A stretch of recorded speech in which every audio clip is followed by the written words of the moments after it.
أشهد أن محمد رسول الله.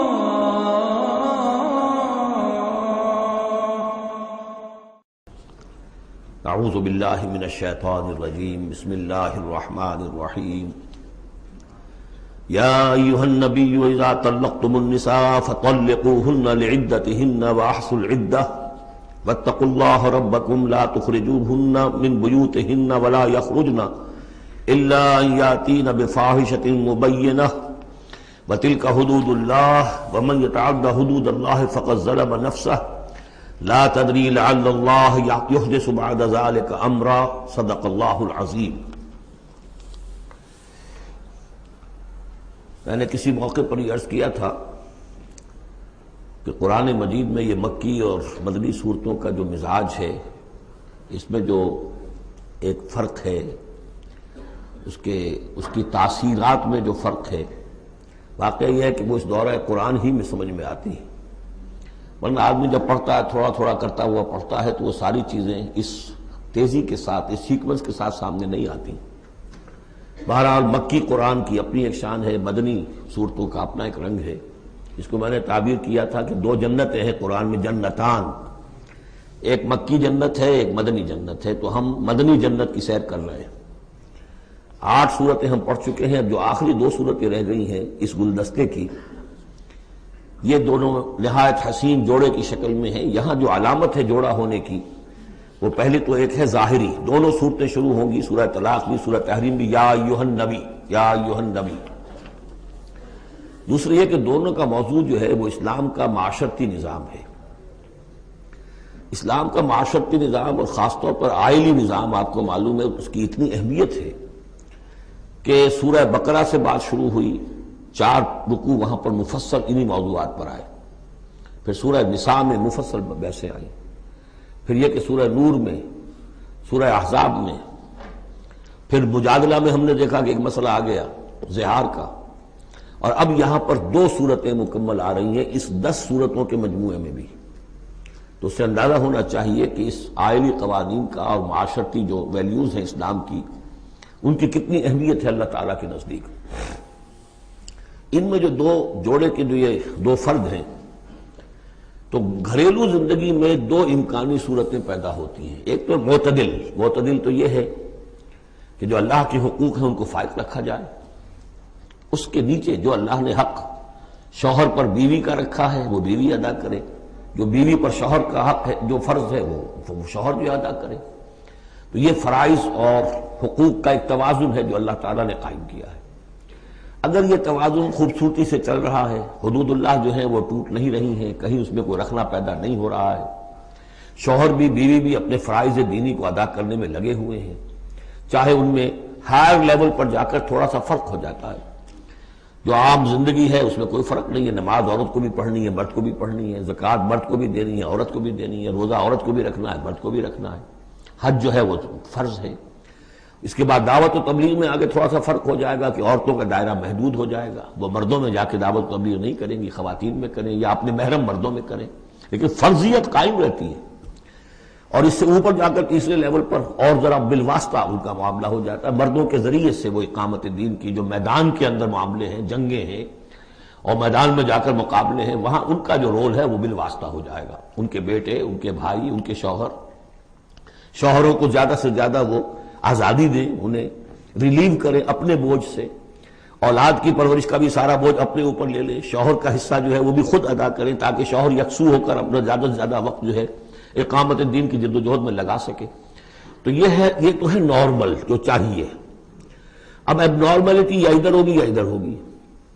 ایک طرف کو ہوئی، فرض کیجئے لیفٹ کی طرف ہو گئی. اس کی معنی کیا ہے کہ مزاج نہیں مل رہا، ہر وقت کی چک چک ہے، خام خواہ جو ہے گھر جو ہے اس کے اندر اختلاف ہی اختلاف ہے، ہر وقت کی لڑائی چل رہی ہے. تو اس سے بہتر ہے طلاق ہو جائے. وہ ہے طلاق، سورہ طلاق، کہ خام خواہ اس قسم کے مسئلوں میں. لیکن یہ کہ طلاق جو آخری شکل ہے اس کے کچھ حدود ہیں، قیود ہیں، ضوابط ہیں، قواعد ہیں، قوانین ہیں، ان کی پوری پابندی ہو. جیسا کہ سورہ نساء میں ہم دیکھ چکے ہیں کہ اگر وہ علیحدہ ہو جائیں تو اللہ دونوں کو غنی کر دے گا، اس کو بھی اور اس کو بھی، اس کے لیے بھی کوئی بہتر شوہر کے لیے بہتر کوئی بیوی عطا کر دے گا اور اس بیوی کو کوئی شوہر بہتر عطا کر دے گا۔ ایک دوسری انتہا یہ ہوتی ہے کہ شوہر اپنی بیویوں کی اتنی دلجوئی کرے، اتنی ان کی جو ہے پیمپرنگ جس کو کہتے ہیں کرے، کہ اس میں حدود اللہ بھی ختم ہو جائیں، شریعت کے تقاضے بھی ختم ہو جائیں، شریعت کے احکام بھی کہیں جو ہے پامال ہو جائیں۔ سب سے بڑھ کر یہ کہ جو اپنے فرائض ہیں، دعوت و اقامت دین کی جد و جہد کو ان کو ادا نہ کر سکے، تو اہل و عیال کا اتنا لحاظ، یہ غلط ہے۔ تو دو انتہاؤں کو یہاں پر لیا گیا ہے۔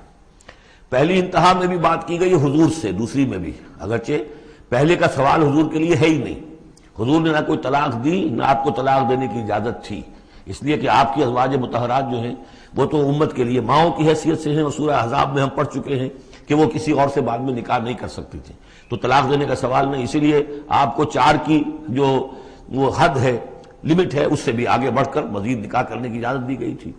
بہرحال یہ رب دیکھ لیجئے گا۔ اب آکے ہم چلتے ہیں، وقت کی کمی کے پیش نظر زیادہ تمہید میں وقت نہیں لینا چاہتا۔ ان صورتوں پر میرے پر مفصل دروس موجود ہیں، وہ آپ دیکھ سکتے ہیں۔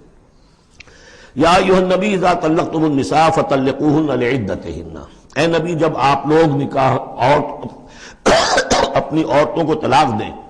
اب دیکھیے یا ایھا النبی واحد، طلقتم النساء فوراً جمع کا صیغہ، اس لیے کہ حضور سے تو یہ متعلق ہی نہیں ہے۔ حضور کو تو مسلمانوں کے نمائندے کی حیثیت سے اور معلم کی حیثیت سے اور ہادی کی حیثیت سے خطاب کیا گیا، اصل میں مسلمانوں سے ہے کہ جب تم طلاق دو اپنی بیویوں کو فطلقوہن لعدتہن، تو ان کی عدت کے حساب سے طلاق دو۔ عدت جو ہے وہ ایک تو یہ کہ طہر میں طلاق دی جائے، حیض کی حالت میں نہ ہو، اور پھر یہ ہے کہ اگر دینی ہی ہے تو پھر اس کے بعد بھی جو طلاق دی جائے وہ بھی پھر طہر کی حالت میں دی جائے۔ اس طریقے سے جو بھی قوانین ہیں، وَأَحْصُوا الْعِدَّةَ، عدت کا پورا لحاظ رکھو۔ وہ عدت اس طریقے سے بھی ہے کہ مطلقہ جو ہے جو عدت اس کی ہوگی اس کے اندر وہ کوئی اور شادی نہیں کر سکتی، البتہ عدت پوری کرنے کے بعد وہ آزاد ہوگی۔ عدت اس اعتبار سے بھی ہے کہ اگر طلاق رجعی ہے تو وہ اسی عدت کے اندر شوہر واپس اپنی بیوی کو لوٹا سکتا ہے، اور اگر وہ 1 یا 2 طلاقیں تھی، طلاق بائن ہو گئی ہے، ان کے درمیان سیپریشن ہو چکی ہے، تب بھی وہ بغیر کسی اور حلالے وغیرہ جس کو ہمارے ہاں کہتے ہیں کہ عورت کے لیے ضروری نہیں ہے کہ وہ کسی اور سے نکاح کرے پھر وہ طلاق دے تو سابق شوہر سے اس کا نکاح ہو، بلکہ یہ کہ وہ دوبارہ نکاح کر سکتے ہیں اگر صرف 2 طلاقوں کے بعد عدت ختم ہوئی تھی۔ تو یہ تمام قواعد و ضوابط ہیں۔ واتقوا اللہ ربکم، اور اللہ کا تقوی اختیار کرو جو تمہارا رب ہے۔ لا تخرجوہن من بیوتہن، انہیں مت نکال باہر کرو ان کے گھروں سے کہ بس غصے میں آئے ہوئے ابھی طلاق بھی نکل جاؤ میرے گھر سے، یہ نہیں، یہ قطعی غلط بات ہے۔ اس کی عدت ہے اور اس عدت کے اندر وہ تمہارے ہاں رہ سکتی ہے، تمہیں رکھنا ہے اسے اپنے ہاں۔ ولا یخرجن، وہ خود بھی نہ نکلے، الا ان یاتین بفاحشۃ مبینہ، البتہ اگر کوئی کھلی بے حیائی کی بات ہوئی ہے، کوئی بدکاری کی ہے عورت نے، وہ معاملہ اور ہو سکتا ہے کہ اس میں کوئی سختی کی جائے، عام حالات میں نہیں۔ وتلک حدود اللہ، یہ اللہ کے حدود ہیں۔ ومن یتعد حدود اللہ، اور جو اللہ کی حدود سے تجاوز کرے گا، فقد ظلم نفسہ، تو اس نے تو اپنے اوپر بڑا ظلم کیا۔ لا تدری لعل اللہ یحدث بعد ذلک امرا، تمہیں نہیں معلوم کہ شاید اس کے بعد اللہ تعالیٰ کوئی نئی صورت پیدا کر دے۔ غصے میں آ کے ایک طلاق دی، بیوی ابھی عدت کے اندر گھر ہی میں ہے، ہو سکتا ہے کہ وہ غصہ ختم ہو جائے، اسی میں ایک ہی طلاق دی تھی رجوع کر لیا جائے، اللہ تعالیٰ کیا پتہ ہے، اور کوئی حالات ایسے پیدا ہو جائیں، نئی صورت پیدا ہو جائے کہ اس سے آگے بات بگڑے ہی نہ۔ فَإِذَا بَلَغْنَ أَجَلَهُنَّ، البتہ جب عدت پوری ہو گئی ان کی جو میعاد ہے، اب تمہیں فیصلہ کرنا ہوگا، فَأَمْسِكُوهُنَّ بِمَعْرُوفٍ أَوْ فَارِقُوهُنَّ بِمَعْرُوفٍ، یا تو اب طے کر لو کہ اگر رجوع کرنا ہے تو بس اپنے گھر میں روکو، لیکن بھلے طریقے سے، یہ نہیں کہ انہیں ستانے کے لیے کہ جو روک لیا جائے، اور فارقوهن، یا پھر ان کو چھوڑ دو، ان سے علیحدگی اختیار کر لو، وہ بھی بالمعروف، بمعروف دستور کے مطابق بھلے طریقے سے۔ وَأَشْهِدُوا ذَوَيْ عَدْلٍ مِّنْكُمْ، اور اس رجعت اگر تم رجوع کر رہے ہو تو 2 اپنے گواہوں، 2 اپنوں میں سے جو معتبر لوگ ہوں جن پر اعتماد کیا جا سکتا انہیں گواہ بنا لو کہ میں نے طلاق دی تھی، اب میں اس کو رجوع کر رہا ہوں، تو یہ 2 گواہ اس کے ہیں۔ وَأَقِیمُوا الشَّهَادَةَ لِلَّهِ، اور یہ گواہی قائم کرو اللہ کے لیے۔ ذَلِكُمْ يُوعَظُ بِهِ، یہ ہے جو جس کی نصیحت کی جا رہی ہے، من کان یؤمن باللہ والیوم الآخر، اس شخص کو کہ جو ایمان رکھتا ہو اللہ پر اور یوم آخر پر۔ جیسے ہم نے 2 جگہ دیکھا کہ حضور کا اسوہ حسنہ ہے، لیکن کس کے لیے؟ اپنی جگہ تو وہ اسوہ حسنہ کاملہ ہے، لیکن اس سے استفادہ کون کرے گا؟ من کان یرجو اللہ والیوم الآخر وذکر اللہ کثیرا۔ حضرت ابراہیم اور ان کے ساتھیوں کی زندگی میں بھی اسوہ ہے، کس کے لیے؟ من کان یرجو اللہ والیوم الآخر۔ اسی طرح یہاں فرمایا ذالک یوعظ بہ، یہ وعد اور نصیحت تو کی جا رہی ہے، لیکن کس کے لیے؟ من کان یؤمن باللہ والیوم الآخر، جو ایمان رکھتا ہو اللہ پر اور یوم آخر پر۔ اب اس کے بعد اس سورہ مبارکہ میں یہ بڑا عجیب مقام ہے اس اعتبار سے قرآن کا۔ عجیب کے معنی کیا ہے؟ دل لبھانے والا، حسین۔ یہاں اللہ کے تقوی کا جو مقام اور مرتبہ واضح کیا جا رہا ہے اللہ کی نگاہ میں، اگر واقعتاً حقیقی تقوی ہے، صحیح تقوی ہے، قلب کا تقوی ہے، جیسے کہ حضور فرماتے تھے اپنے دست مبارک سے 3 مرتبہ آپ نے اشارہ کیا اپنے سیرہ مبارک کی طرف، التقوی ہا ہونا، التقوی ہا ہونا، التقوی ہا، تقوی یہاں ہوتا ہے۔ دل میں تقوی ہے تو تقوی ہے، باقی لباس اور وضاقت یہ ساری متقیوں کسی بنا لی اور اندر کا معاملہ نہیں ہے تو یہ بہروپ ہے، یہ تقوی نہیں ہے۔ لیکن حقیقی تقوی ہو تو پھر اس کا کیا مقام ہے؟ اب دیکھیے پہلی بات آ رہی ہے، وَمَن يَتَّقِ اللَّهَ يَجْعَل لَّهُ مَخْرَجًا، جو شخص اللہ کا تقوی اختیار کرے گا اللہ اس کے لیے راستہ پیدا کر دے گا، جہاں بالکل نظر نہیں آئے گا کہ کوئی راستہ، اللہ راستہ پیدا کر دے گا۔ بالکل نظر نہیں آ رہا تھا موسیٰ کے ساتھیوں کو کہ اب کیسے بچیں گے، پیچھے لشکر آگے، آگے سمندر ہے، اللہ نے راستہ پیدا کیا۔ خود حضرت ابو بکر کا جو حال ہو گیا تھا کہ حضور اگر انہوں نے ذرا بھی دیکھ لیا، نیچے اپنے قدموں کی طرف بھی نگاہ ڈالی تو ہم نظر آ جائیں گے، آپ نے فرمایا لا تحزن ان اللہ معنا، راستہ نکالتا اللہ۔ پھر حضور گئے طائف، لیکن وہاں سے خالی ہاتھ آئے، مدینے میں اللہ نے خود ہی کھڑکی کھول دی، 6 آدمی ایمان لے آئے، آپ گئے ہی نہیں اور وہاں انقلاب بھی آ گیا۔ عظیم، اس اعتبار سے اللہ مخرج پیدا کرتا ہے۔ تم صحیح طریقے پر چلتے رہو، تقوی اختیار کرو، صحیح راستے پر جد و جہد کرو، یہ کام اللہ پر چھوڑو، کب اسے منظور ہے اس کا کامیاب ہونا؟ جب ہوگا وہ راستہ ایسا کھول دے گا کہ تمہیں گمان بھی نہیں ہوگا۔ وَيَرْزُقْهُ مِنْ حَيْثُ لَا يَحْتَسِبُ، اور اسے رزق دے گا وہاں سے جہاں سے اسے گمان بھی نہیں ہوگا۔ اقامت دین کی جد و جہد ہو، غلبہ دین کی جد و جہد ہو، اپنے آپ کو ان صلاتی و نسکی و محیایا و مماتی اس کا فیصلہ کرنا ہو تو سب سے بڑی رکاوٹ آتی کھائیں گے کیا؟ تو اللہ تو کہتا ہے راضی میں ہوں، ہے ایمان اور یقین اس پر، کر کے دیکھو تو صحیح، اس پر اعتماد تو کرو۔ لیکن یہ کہ اس پر اعتماد کرنا، توکل، بڑی مشکل بات ہے۔ وہ تو جتنا ایمان ہوگا اتنا ہی اعتماد ہوگا، اور گہرا ایمان ہوگا گہرا اعتماد ہوگا۔ وَمَن يَتَّقِ اللَّهَ يَجْعَل لَّهُ مَخْرَجًا وَيَرْزُقْهُ مِنْ حَيْثُ لَا يَحْتَسِبُ وَمَن يَتَوَكَّلْ عَلَى اللَّهِ فَهُوَ حَسْبُهُ۔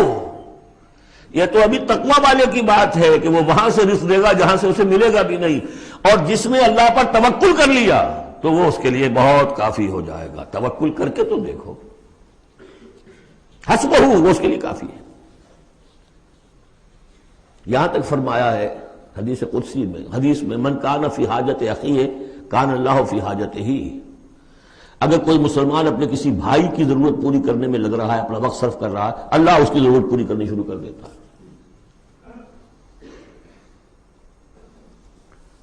فکر ماں در کار ماں آزار ماں، کار ساز ماں بے فکر کار ماں، یہ فارسی شاعری کے اندر یہ دینی حقائق ہیں۔ کار ساز ماں بے فکر کار ماں، میرا کارساز میرے کاموں کی فکر کر رہا ہے، میں نے اپنے آپ کو اس کے کام کے لیے لگا دیا۔ وہ دنیا میں بھی ذرا سا بھی کوئی شریف انسان ہوگا، آپ اس کے ہو جائیں وہ آپ کو چھوڑ دے گا پھر کہیں؟ شرافت ہو، مروت ہو اس میں، آپ اللہ کے بن کر تو دیکھیے، پھر وہ کارساز ہے۔ کارساز ماں بے فکر کار ماں، فکر ماں در کار ماں آزار ماں، جب میں اپنے معاملات کی فکر خود کرتا ہوں، کوئی نہ کوئی ٹھوکر کھاتا ہوں، کوئی نہ کوئی غلطی کرتا ہوں، آزار اپنے سر کے اوپر پیدا کر لیتا ہوں۔ اپنے آپ کو حوالے کرو، اس کا نام ہے تفویض الامر الی اللہ، افوض امری الی اللہ ان اللہ بصیر بالعباد۔ ان اللہ بالغ امرہ، اللہ تعالیٰ تو اپنا معاملہ تو پورا کر کے ہی رہتا ہے، وہ تو دین کو غالب کرنا ہے، کرنا ہی ہے۔ کون اس کے اندر نفع کما گیا، کون محروم رہ گیا، یہ ان کی قسمت ہے۔ ابو بکر اور عمر اور عثمان اور علی اور عبد الرحمن ابن عوف یہ اپنی بازی جیت گئے، ابو جہل ابو لہب محروم رہ گئے۔ یہ تو اب ان کا معاملہ ہے، اللہ تو اپنی بات پوری کرا دے گا۔ اور اس دنیا کے ختم ہونے سے پہلے پہلے پورے کل ارضی پر اللہ کا دین غالب ہوگا، یہ ہونا ہے۔ دیکھنا یہ ہے کہ تم اس بہتی گنگا میں کو ہاتھ دھونے کو تیار ہو یا نہیں، یا تم محرومین کی فہرست میں اپنے آپ کو لانا چاہتے ہو۔ بس اپنا تن من دھن لگا دو اس کے اندر، تمہاری ہڈیوں کا چورا ہو کر بھی اس نئی تعمیر کی بنیادوں میں اگر لگ جائے تو بہت بڑی کامیابی ہے۔ قد جعل اللہ لکل شیء قدرا، بہت عمدہ مقام ہے، اللہ نے ہر چیز کے لیے ایک اندازہ مقرر کیا ہوا ہے، کب اللہ کی مدد آئے گی یہ بھی اس نے طے کیا ہوتا ہے۔ You have to qualify, pre qualification conditions ہیں، تب مدد آئے گی، یوں نہیں آتی مدد۔ اپنا سب کچھ لگا دو پھر کہو کہ اللہ میری 15 برس کی کمائی کل میدان میں میں نے وجود ڈالی ہوئی ہے، 15 برس کی کمائی، دن کی اور رات کی کوششیں ہیں میری، صبح اور شام کی کوششیں ہیں میری، 15 برس وہ میدان میں نے لا کے ڈال دی ہے۔ تب پکارو اللہ کو۔ اپنا مال بچا کے رکھنا ہے، اپنی مستقبل کو بھی بچانا ہے، اپنی اولاد کو بھی بچانا ہے، اور اللہ کا دین غالب ہو جائے، کہیں نام لکھا کے کسی جماعت میں شامل ہو کر بڑا تیر مار دیا، گویا کہ اللہ تعالیٰ تو جانتا ہی نہیں کتنی کنٹریبیوشن ہے، کتنا اثار ہے، کتنی قربانی ہے، کتنا وقت ہے، کتنی محنت ہے، اللہ جانتا ہے۔ باقی اس نے ہر چیز کا ایک اندازہ مقرر کیا ہوا ہے۔ اب اس کے بعد پھر آ رہا ہے وہی طلاق کا معاملہ، واللائی یئسن من المحیض من نسائکم، اور تمہارے ہاں کی وہ خواتین کے جن کا حیض کا سلسلہ بند ہو چکا ہو، مایوس ہو چکی ہو حیض سے، ان ارتبتم فعدتہن ثلاثۃ اشہر، اگر اس میں کوئی شک بھی ہو تو پھر 3 مہینے عدت ہو جائیں گے۔ اب حیض تو آ نہیں رہا کہ 3 ہے طہر اور 3 حیض کا کوئی حساب کیا جائے۔ واللائی لم یحضن، اور وہ ابھی بچپن میں نکاح ہو گیا کیونکہ ہو جاتا تھا، اور ابھی بچی کو جو ہے وہ ابھی ایام شروع ہی نہیں ہوئے ہیں، تو اب ان کی عدت کیسے ہوگی اگر ان کو طلاق دے دی گئی؟ تو ان کے لیے بھی یہ کہ 3 مہینے۔ وَأُولَاتُ الْأَحْمَالِ أَجَلُهُنَّ أَن يَضَعْنَ حَمْلَهُنَّ، اور جو حاملہ ہو ان کی پھر عدت یہ ہے کہ وہ وضع حمل ہو جائے، بچے کی پیدائش ہو جائے، اس کے بعد وہ ان کی جو ہے عدت ختم ہوگی۔ یہ بھی ہو سکتا ہے کہ پورے 8 مہینے لگ جائیں، 9 مہینے لگ جائیں، 4 مہینے ہو، 6 ہو، واللہ اعلم۔ وَمَن يَتَّقِ اللَّهَ، پھر دیکھیے تقویٰ، وَمَن يَتَّقِ اللَّهَ يَجْعَل لَّهُ مِنْ أَمْرِهِ يُسْرًا، جو اللہ کا تقویٰ اختیار کرتا ہے اللہ اس کے کاموں میں آسانی پیدا کر دیتا ہے۔ فَسَنُيَسِّرُهُ لِلْيُسْرَىٰ، ذالک امر اللہ انزلہ الیکم، یہ اللہ کا حکم ہے جو اس نے نازل کر دیا ہے تمہاری طرف، اللہ یہ ذمہ داری لے رہا ہے اپنے اوپر۔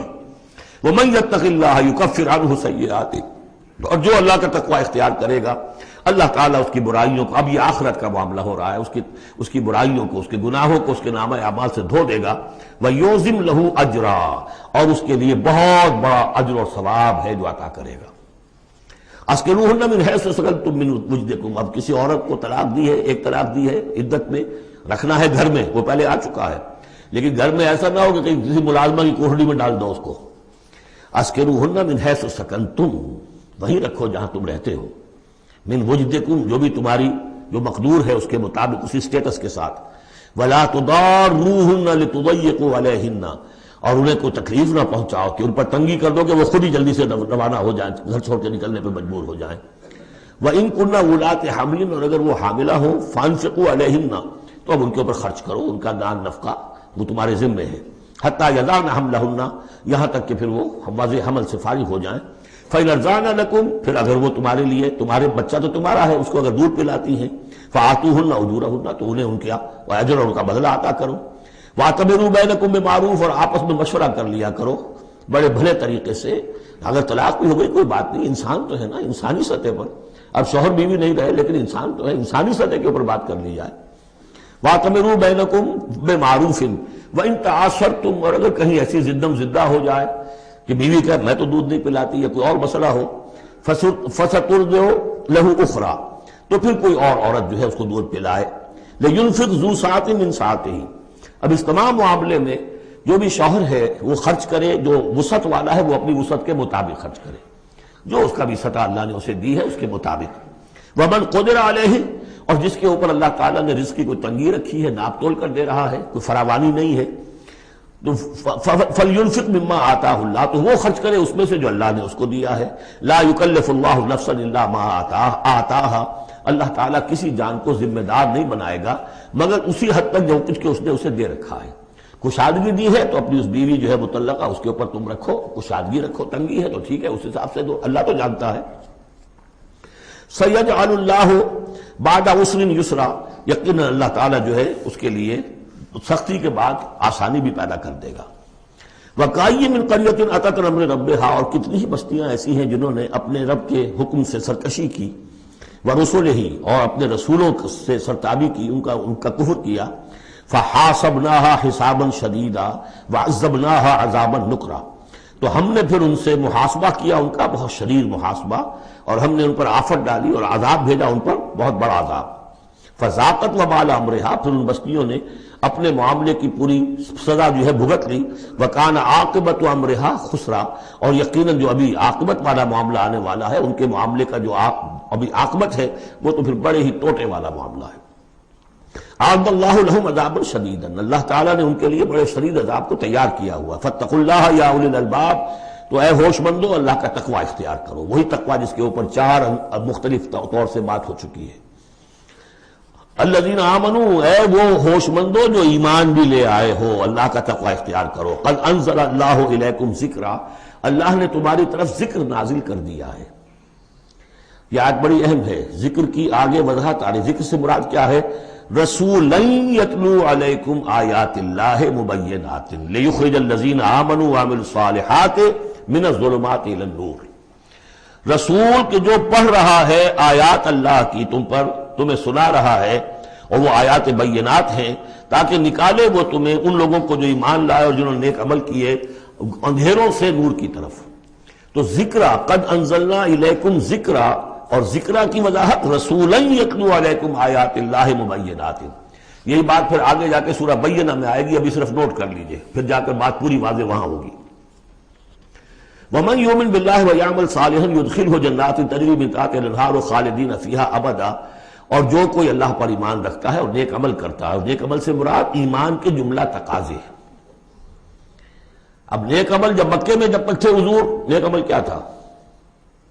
ابھی شراب بھی حرام نہیں ہے، جوا بھی حرام نہیں ہے، سود بھی حرام نہیں ہے، پہلے 10 برس نماز پنج گانا بھی نہیں ہے۔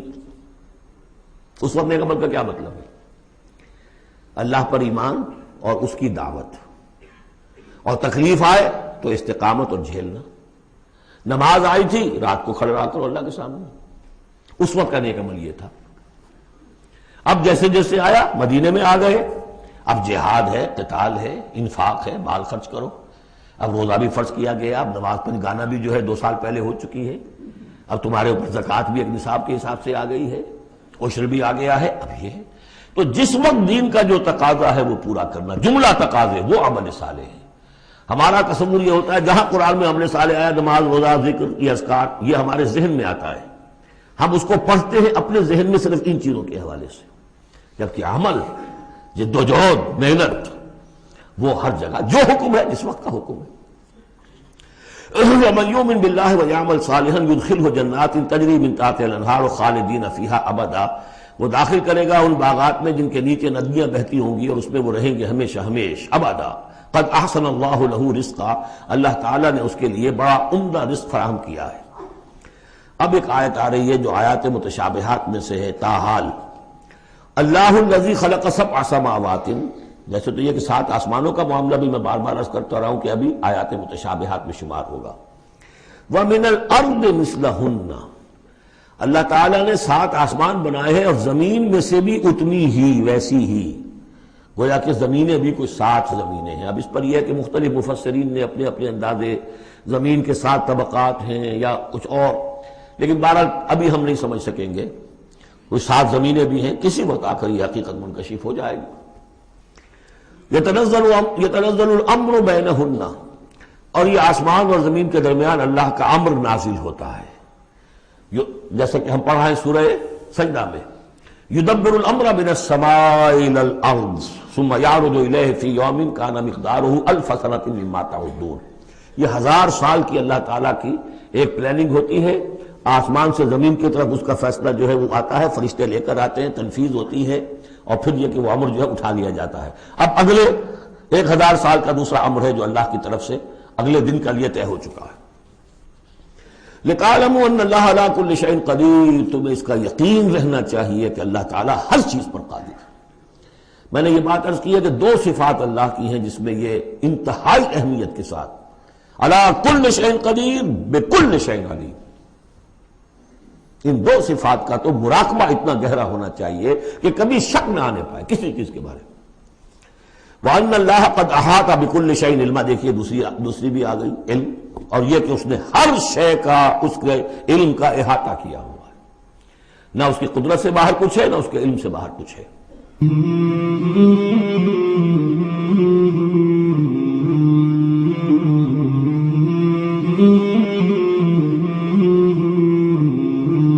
مولاي صل وسلم دائما أبدا على حبيبك خير الخلق كلهم، مولاي صل وسلم دائما